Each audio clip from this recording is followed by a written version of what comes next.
Afectada desde hace meses por una sequía histórica, España se vio golpeada desde el fin de semana por lluvias torrenciales.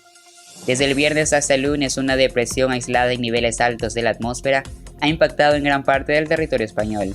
Al menos 5 personas han perdido la vida y 3 más permanecen desaparecidas. El Ministerio del Interior emitió una alerta ante la posibilidad de precipitaciones intensas de más de 120 litros en 24 horas, localmente en 12 horas.